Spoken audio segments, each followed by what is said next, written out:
Assalamualaikum warahmatullahi wabarakatuh. Di sini saya akan menjelaskan apa itu elemen telekomunikasi. Untuk pertama, sebelum ke elemen telekomunikasi, apa itu komunikasi, apa itu telekomunikasi, dan apa itu sistem telekomunikasi. Yang pertama yaitu komunikasi. Komunikasi merupakan sebuah proses interaksi untuk berhubungan dari pihak satu ke pihak lainnya. Dan telekomunikasi adalah setiap pemancaran, pengiriman, dan penerimaan dari setiap informasi dalam bentuk tanda, isyarat, tulisan, gambar, dan bunyi melalui sistem kawat, optik, radio, dan lain-lainnya. Sedangkan sistem telekomunikasi adalah seluruh unsur atau elemen baik infrastruktur, perangkat, sarana dan prasarana telekomunikasi sehingga komunikasi jarak jauh dapat dilakukan.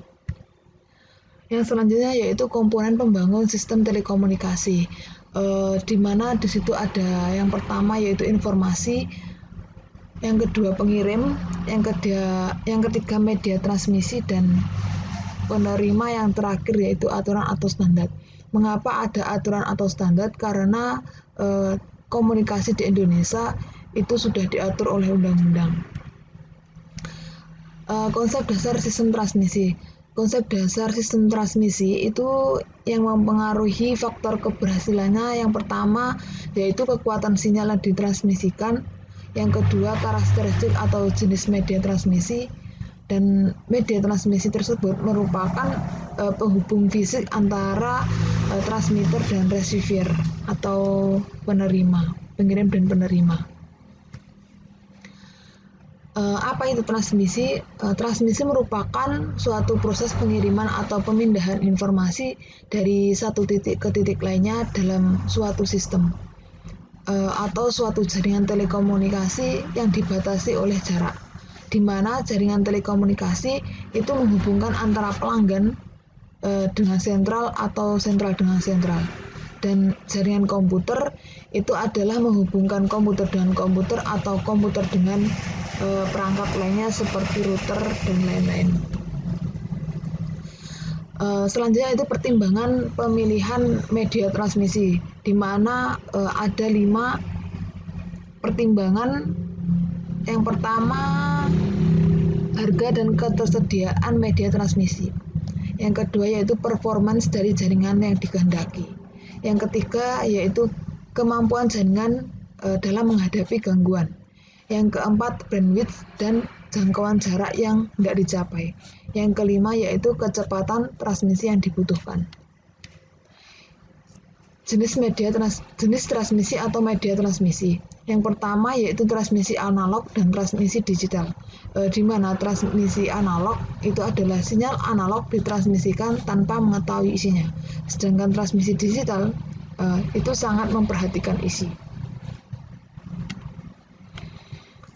Jenis media transmisi, di mana bentuk dari jenis media transmisi itu ada 2, yaitu media transmisi fisik dan media transmisi non-fisik. Di mana media transmisi fisik itu adalah yang kelihatan atau open wire, seperti open wire, kabel tembaga, serat optik. Selanjutnya yaitu media transmisi non-fisik, itu biasanya berupa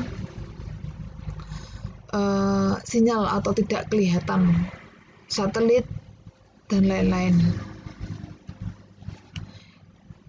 Ini adalah media transmisi fisik, di mana ada 2, yaitu jaringan di atas tanah atau open wire dan jaringan di bawah tanah seperti gambar ini, di mana jaringan di atas tanah tersebut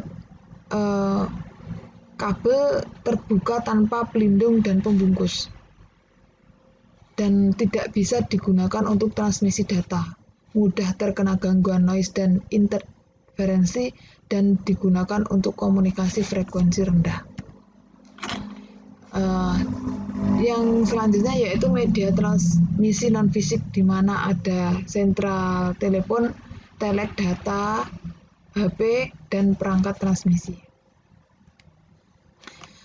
Komunikasi dengan satelit. Komunikasi dengan satelit adalah penyerahan informasi menggunakan satelit, di mana suatu stasiun relay atau repeater gelombang mikro yang diletakkan di luar angkasa dan berfungsi untuk menerima sinyal yang dikirim dari stasiun bumi dan memperkuat atau mengubah sinyal yang diterima sehingga dipancarkan atau memancarkan kembali ke stasiun bumi.